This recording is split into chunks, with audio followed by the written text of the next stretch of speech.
Siema, tu Wahacz. Zapraszam na test Fiata 500C, czyli weterana rynku motoryzacyjnego w Polsce, który jednak na emeryturę wcale nie zamierza się jeszcze wybierać. Litera C w nazwie oznacza, że mamy tutaj do czynienia z wersją ze składanym dachem. To czyni z testówki jeszcze ciekawsze auto i o tym, jak wygląda przerabianie 500 na kabriolet i jak się jeździ w naszych warunkach jesiennych takim samochodem, powiem w dalszej części filmu m.in. Startujemy.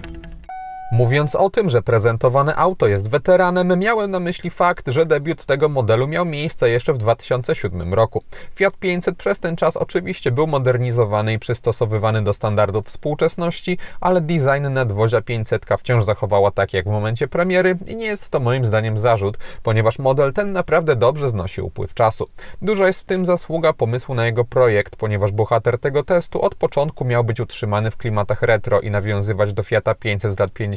ubiegłego wieku, co w połączeniu z delikatnymi i po prostu przyjemnymi dla oka liniami wciąż daje zadowalający efekt, chociaż i tak żałuję, że nowa generacja tego modelu sprzedawana równolegle jest tylko elektryczna, bo jakby nie patrzeć, wygląda ona ładniej niż spalinowiec przy zachowaniu podobnego charakteru. Wersja Red zgodnie z nazwą skupia się na dodaniu do testówki czerwonych elementów, to znaczy mamy tutaj wstawki na słupkach drzwi czy felgach. Red oznacza też lepszy poziom wyposażenia, przez co obręcze mają 15 cali i są aluminiowe. We wnętrzu również czerwieni nie brakuje, podobnie jak obłych kształtów, które sprawiają, że po kabinie też nie widać za bardzo upływu czasu. To znaczy oczywiście trochę widać, ale całość wygląda według mnie w swojej specyficzności wciąż ładnie i czuje się, że ktoś miał na tę przestrzeń konkretny pomysł. Specyficzna jest też w 500C pozycja za kierownicą, ponieważ jak na tak małe auto siedzi się tutaj naprawdę wysoko i jest to aż dziwne wrażenie i nie powiem, abym był fanem takiego rozwiązania, ale da się do niego jakoś przyzwyczaić. Dodatkowo fotel jako całość nie jest regulowany na wysokość, a można jedynie zmienić położenie części siedziska i zarazem jego kąt, co nie robi jakiejś wielkiej różnicy. Dach sterowany jest w pełni elektrycznie, mamy dwa przyciski za to odpowiedzialne, ponieważ 500C nie jest takim typowym kabrioletem i boczne drzwi zostają w nim normalnie z ramkami, to całą procedurę można robić też przy wyższych prędkościach. Ja sterowałem dachem nawet przy niemal 100 km/h bez protestów komputera. Jest kilka położeń, do których się cała konstrukcja zwija albo rozwija, o ile nie trzyma się ciągle przycisku. Tak wygląda samochód bez dachu, pomimo zachowania boków. Odsłonięta przestrzeń jest tutaj duża, więc bez problemów podczas jazdy można poczuć wiatr we włosach. Jadąc kabrioletem za to zdecydowanie mniej zobaczy się tego, co jest za samochodem. Po rozłożeniu dachu widoczność jest lepsza i chociaż tylna szyba jest mniejsza niż w zwykłej 500C, to niewielkie rozmiary samochodu w obojętnie której wersji sprawiają, że i tak wyczuwalność, jak się wjeżdża gdzieś tyłem, nie stanowi tutaj żadnego problemu. Do przodu też jest dobrze, chociaż kształt nie do końca to ułatwia, to znaczy mamy mocno taki ścięty front, maskę w ogóle niewidoczną, szyba jest zauważalnie pochylona, no ale znowu gabaryty robią swoje i ogólnie manewrowanie testowanym Fiatem jest bardzo łatwe. W związku z tym brak kamery cofania tutaj nie przeszkadza, wskazania czujników sygnalizowane są na zegarach. Brak dachu we Fiacie 500 oznacza jego wyższą cenę, ponieważ zwykła odmiana Red to wydatek 72 400 zł, a Cabrio kosztuje 81 400 zł. Nie są to małe kwoty, nawet jak na współczesne standardy, ale jednak 500 nie jest też zwykłym modelem, którego kupuje się mając tylko rozsądek w głowie, więc trzeba brać na to poprawkę. Trzeba mieć też na względzie, że w testowanym Fiacie nie ma co liczyć na mocne silniki, ponieważ samochód ten zamówić można wyłącznie z wolnossącą benzynową jednostką 1.0 generującą 70 koni mechanicznych i wyposażoną w miękki układ hybrydowy. Wersja Red, tak jak wspominałem, oznacza lepszy poziom wyposażenia i co ciekawe, nazwa tej odmiany nie tyczy się tylko kolorystyki, ale oznacza współpracę z organizacją nazywającą się właśnie Red, która wspiera walkę z chorobami i w samochodzie, aby im przeciwdziałać, na przykład kierownica czy fotele zostały pokryte powłoką antybakteryjną, a filtr kabinowy nasączony jest biobójczą substancją. Wracając już do wyposażenia, w czerwonej odmianie liczyć można na przyzwoity poziom jak na tak małe auto, to znaczy z manualną klimatyzacją, ekranem centralnym 7 cali, tempomatem czy czujnikami parkowania, ale wciąż, aby mieć wypas jak w testówce, trzeba jeszcze trochę dopłacić za elektroniczne zegary, nawigację, automatyczną klimę albo ksenony i oznacza to koszt łącznie niemal 90 000 złotych. Dorwanie 500C obecnie od ręki nie jest proste, a zmiany na rok modelowy 2023, wliczając w to cenniki, dopiero następują, dlatego aby powiedzieć, ile pieniędzy na 500 trzeba mniej więcej szykować, jeśli ktoś chciałby wziąć ją w wynajmie długoterminowym, posłużę się ofertą na lekko doposażoną wersję z twardym dachem Dolce Vita, która znajduje się na stronie partnera VH TV, czyli firmy Carlis Polska. Za parametry wynajmu przyjmijmy dwuletni okres jego trwania, zerową wpłatę własną oraz roczny limit kilometrów 20 000 i wtedy miesięczna rata zawierająca już koszty przeglądów i części eksploatacyjnych wynosi 923 zł netto lub 1136 zł brutto. Ofertę pod swoje preferencje dostroić można klikając w link, który umieściłem w opisie filmu, a na carlispolska.pl dostępnych jest wiele innych modeli też w leasingu operacyjnym. Czas teraz powiedzieć o tym, czy warto wydawać więcej za wersję bez dachu. Gdybym testował to auto w lato, to moja odpowiedź byłaby jednoznacznie twierdząca, ponieważ kabriolet zapewnia mocno inne doświadczenie podczas jazdy i bez dwóch zdań jest to dające najwięcej frajdy wcielenie 500, tym bardziej, że pozostawienie nienaruszonych bocznych części nadwozia sprawia, że człowiek nie czuje się aż tak eksponowany na otoczenie jak w zwykłym kabriolecie.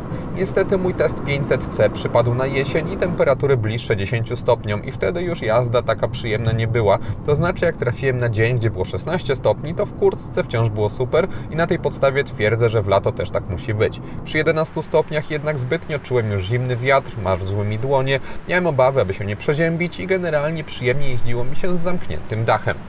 W związku z tym 500 Cabrio warto kupić, ale trzeba robić to świadomie, to znaczy wiedząc, że realnie w naszym klimacie to auto pełen swój potencjał pokaże przez jakieś 4 miesiące w roku, a w pozostałych składany dach może skutkować np. koniecznością mocniejszego dogrzewania wnętrza, bo jednak w przypadku płótna o izolacji gwarantowanej przez blachę nie ma co mówić. Kabriolet oznacza też gorsze wygłuszenie kabiny, ale ponieważ zwykła 500 i tak przy wysokich prędkościach nie należy do najcichszych, to różnice nie są jakieś dyskwalifikujące. W mechanizmie składania dachu dobre jest to, że ma on kilka położeń i tak jak przy maksymalnym rozsunięciu wiatr na tyle głowy mocno się czuje, tak przy rozsuniętym tylko do połowy w dużej mierze on znika. Osiągnięcie 100 km na godzinę zajmuje testowanemu Fiatowi katalogowo 13,8 sekundy i podczas jakiegoś bardziej punktowego przyspieszania sytuacja z dynamiką wcale nie jest lepsza, to znaczy na wyższych biegach potrzeba około 4000 obrotów, aby coś więcej z tego samochodu wycisnąć, a na drogach szybkiego ruchu i tak oznacza to konieczność bardziej świadomego planowania manewrów. Przy prędkościach miejskich sytuacja wygląda lepiej i tam nie trzeba aż tak bardzo patrzeć na obroty i bez problemów uzyskać można osiągi pozwalające na sprawne przemieszczanie się. Poza terenem zabudowanym 500 również jest w pełni używalna. Trzeba mieć jedynie świadomość, że jest to jednak auto o miejskim układzie napędowym i nie przeznaczone do podróży np. z maksymalnym załadowaniem pasażerami i bagażem i wtedy na luzie można dojechać do celu. Litrowa benzyna w testowanym modelu ma 3 cylindry i słyszy się to podczas jazdy, ponieważ silnik ma dosyć warkoczącą charakterystykę i odstaje pod kątem kultury pracy od najnowszych konstrukcji wyposażonych w turbo, przy czym mnie ten dźwięk nie przeszkadzał, czy to przy zamkniętym, czy otwartym dachu. Silnik wyposażony jest w miękki układ hybrydowy, który ma poprawiać płynność w jego odpalaniu, wspomagać przyspieszanie, a także przy niskich prędkościach pozwalać na żeglowanie na biegu jałowym przy zgaszonej benzynie i używalnych innych systemach. Działanie hybrydy nie wpływa jakoś bardzo na wrażenia z jazdy, ale wciąż 500 jest oszczędnym autem, bo na zwykłych drogach pozamiejskich zużywała mi średnio 4,5 litra na setkę, na ekspresówkach 5,5 litra, a przy prędkościach autostradowych 6,5 litra. W Warszawie z kolei auto spalało przeważnie 5,5 litra i w mieście czasami brakowało mi możliwości wybrania automatu z konfiguratora, ale o ile pewnych rzeczy się nie przeskoczy i zwykła skrzynia w korkach jest bardziej uciążliwa, to manual w 500 jest naprawdę udaną konstrukcją, ponieważ cechuje się dobrą precyzją, ma też krótkie skoki lewarka i całkiem przyjemny i sprężysty styl pracy. Nie podoba mi się tylko sposób wykończenia, bo plastik wygląda dosyć tandetnie na gałce, ale poza tym ludzie z Fiata przyłożyli się do tej przekładni. Częściowo elektroniczne zegary z wyświetlaczem 7-calowym są opcją w pakiecie za 2000 zł, występują z nawigacją. Całkiem zgrabnie zostały, przyznam, wkomponowane w otoczenie, jeśli chodzi o zawartość ich informacyjną. To wszystkie najważniejsze rzeczy związane ze śledzeniem parametrów jazdy są. Można sobie też monitorować pracę układu hybrydowego. I to by było na tyle. Nie ma to jakichś wielkich fajerwerków, ale wszystkie najważniejsze informacje są dostępne. Zestaw wskaźników zawiera też w sobie menu, którym steruje się przy pomocy tych niewielkich przycisków tutaj, które normalnie służą do zmiany wysokości świateł. Nie ma tutaj zbyt wiele rzeczy, które można sobie dostroić i w sumie dobrze, ponieważ nie jest to wygodne. Nawet producent zdawał sobie z tego sprawę, ponieważ podczas jazdy to menu jest w większości niedostępne, można tylko sterować siłą podświetlenia. Za zmianę komunikatów, które pokazywałem przed chwilą, średnie spalanie i tego typu sprawy, odpowiada jeden przycisk w prawej manetce, co oznacza, że po tej liście można przewijać się tylko w jedną stronę. Manetką z lewej strony standardowo obsługuje się kierunkowskazy. Niestety jest ona źle zaprojektowana, ponieważ trzeba zbyt długo i zbyt precyzyjnie ją wychylić, aby mechanizm zaskoczył. Na początku myślałem, że w ogóle nie działa tego typu funkcja tutaj. Później się dopiero dowiedziałem, sprawdzając kilka razy, że działa, ale niestety działa naprawdę kiepsko. Przyciskami na kierownicy steruje się telefonem oraz systemem audio w bardzo łatwy sposób, no ale przy takiej niewielkiej ilości tych elementów sterujących tutaj trudno, aby było inaczej. System inforozrywki Uconnect ma ekran o przekątnej 7 cali i w niektórych modułach przy elementach klikalnych bardzo mnogich trochę większa przekątna by tutaj nie zaszkodziła. Reakcja na dotyk tego ekranu jest naprawdę dobra, tak samo jakość wypada całkiem nieźle. Na dole mamy cały czas belkę ze skrótami, można sobie dopasować, co się na niej znajdzie w łatwy sposób. Mamy również ustawienia, które są w bardzo logiczny sposób pogrupowane w różne kategorie. Dobrze, że tutaj większe rzeczy można związanych z działaniem samochodu sobie dostroić. Nie trzeba się przeklikiwać przez to niewygodne menu na zegarach, więc ogólnie nie jest to system jakoś specjalnie rozbudowany, nowoczesny czy coś w tym stylu, ale w takim codziennym użytkowaniu nie mam do niego większych zastrzeżeń. Pod ekranem mamy kilka przycisków, które naprawdę dobrze zostały zaprojektowane. Niby drobiazg, a cieszy. Panel klimatyzacji jest już trochę mniej natchniony, powiedzmy. Zwłaszcza te matowe tutaj okręgi. No ale biorąc pod uwagę, jakie duże są tutaj przyciski, no to pod kątem ergonomicznym wypada on bardzo dobrze. Sterownik szyb znajduje się nie tak jak standardowo na drzwiach, ale obok dźwigni zmiany biegów. Wymiary samochodu to 357 cm długości i 162 cm szerokości, zatem mamy tutaj do czynienia z autem, które w naprawdę wiele miejsc się bezproblemowo zmieści, gdzieś na przykład na parkingach i jest przyjazne w mieście, o ile włączy się tryb City, który sprawia, że układ kierowniczy pracuje bardzo lekko i pozwala na sprawne manewrowanie. Na zwykłych ustawieniach, jak na mieszczucha, kierownica pracuje trochę za twardo, ale za to takie zestrojenie sprawdza się przy wyższych prędkościach, ponieważ wtedy w 500 układ kierowniczy ma nadspodziewanie dorosły charakter jak na tak małe auto i gwarantuje dobrą przewidywalność prowadzenia. Zawieszenie będące trochę bardziej sprężyste również zapewnia dobrą stabilność, ale ogólnie 500 nie jest też zbyt twarda i na tyle, na ile pozwala krótki rozstaw osi, gwarantowała odpowiedni poziom wygody, taki do spokojniejszego i normalnego podróżowania, do którego to auto całościowo zresztą zachęca.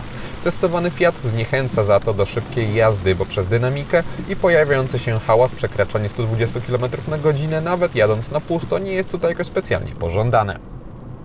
W kabinie 500 nie zastosowano żadnych dekoracyjnych źródeł światła, instrumenty pokładowe podświetlone zostały na pomarańczowo, co już się coraz rzadziej zdarza w dzisiejszych czasach, ale biorąc pod uwagę to, kiedy testowany model debiutował na rynku, no to wtedy ta barwa była bardziej popularna i moim zdaniem do dzisiaj broni się ona dobrą czytelnością, a także tym, że w przyjemny dla oka sposób łączy się z bielą na zegarach oraz na centralnym wyświetlaczu. Ogólnie brakuje mi tutaj jakichś dodatkowych elementów urozmaicających świetlnych, jakby nie patrzeć, mamy do czynienia z designerskim modelem, no ale jeśli chodzi o czytelność i funkcjonalność, wszystko tutaj wypada ok. Jak można się spodziewać, światła z przodu w testowanym Fiacie mają obły kształt, okręgi na dole są LEDowe, w światłach głównych mamy ksenony, a w kierunkowskazach dla odmiany siedzą żarówki. Kierunki boczne znajdują się na błotnikach i też są żarówkowe. Z tyłu również całe oświetlenie oparte jest o tę technologię i szkoda, że pomimo odświeżania 500 producent nie wprowadził tutaj trochę więcej LEDów, ale pomijając przestarzałość technologiczną, sam projekt świateł jest ładny i pasuje do tego modelu. 500 to jeden z nielicznych już samochodów, gdzie wciąż spotkać można ksenony. Oferują one barwę światła chłodniejszą niż zwykłe żarówki, ale nie tak chłodną jak LEDy. Poza tym, poprzez umieszczenie w soczewkach liczyć można na dobrą precyzję poziomą odcinania stref jasnych od ciemnych. Moc świecenia też wypada tutaj ok. Pilot w 500 ma formę scyzoryka. Jest on trochę jak na mój gust zbyt pękaty, ale ponieważ nie jest ciężki, ani nie jest też ogólnie jakiś bardzo duży, to i tak nie ma z tym problemu. Wykonany został z bardzo rozsądnego, chropowatego plastiku. Całe sprawia solidne wrażenie. Z kolei pod kątem estetycznym robi już to wrażenie średnie. W górnych częściach deski rozdzielczej mamy w testówce twarde tworzywo, nie wyglądające zbyt drogo. Na szczęście więcej uwagi tutaj przykuwa czerwona wstawka, która wypada za to naprawdę ładnie pod kątem estetycznym. Niestety tego typu urozmaiceń nie ma na drzwiach, jest tylko tam klamka, która została ciekawie zaprojektowana. Poza tym mamy bardzo nudną i twardą przestrzeń. Podłokietnik jest co prawda miękki, ale tego miękkiego wypełnienia pod nim nie ma jakoś specjalnie dużo. W niższych częściach kokpitu mamy kontynuację twardych tworzyw. Na tunelu środkowym konsoli centralnej nie ma fortepianowej czerni, więc nie ma problemów z jakimiś zarysowaniami, tego typu sprawami. Niektóre elementy sterujące wyglądają gorzej, inne trochę lepiej, to już pokazywałem wcześniej. Ogólnie nie mam do nich zastrzeżeń, tak samo jak do spasowania, ponieważ żadnych niepożądanych dźwięków nie słyszałem, więc jakość wypada moim zdaniem tutaj przyzwoicie. Po tak małym aucie nie ma co oczekiwać cudów, jest plastikowo, no ale też nic jakoś specjalnie nie kuje w oczy.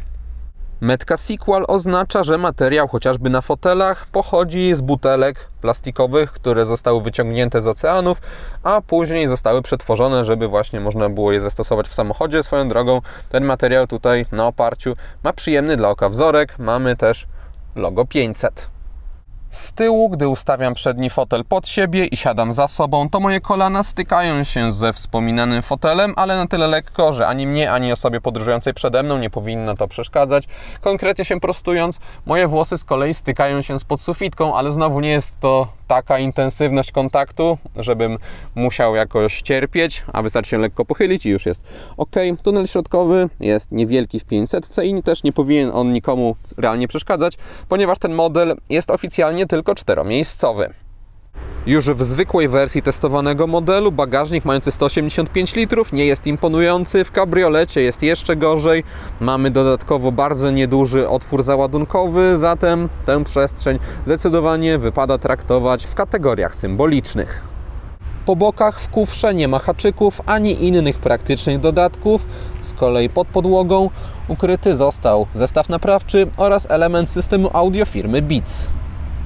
Podsumowując, Fiat 500 to bardzo specyficzny samochód, którego zdroworozsądkowo nie ma co za bardzo rozpatrywać, ale jeśli ktoś szuka małego auta i może sobie pozwolić na trochę szaleństwa, to testówka w cabrio na pewno dostarczy wiele frajdy z użytkowania i przez swój charakter, jak sądzę, spodoba się głównie kobietom, przy czym ja wcale nie czułem się niestosownie jeżdżąc tym malutkim Fiatem. Myśląc o nim, warto mieć jednak z tyłu głowy, że konstrukcyjnie jest to już wiekowy model i nie da się tego w niektórych obszarach zamaskować, no ale jeśli komuś to nie przeszkadza, to poza tym auto daje radę.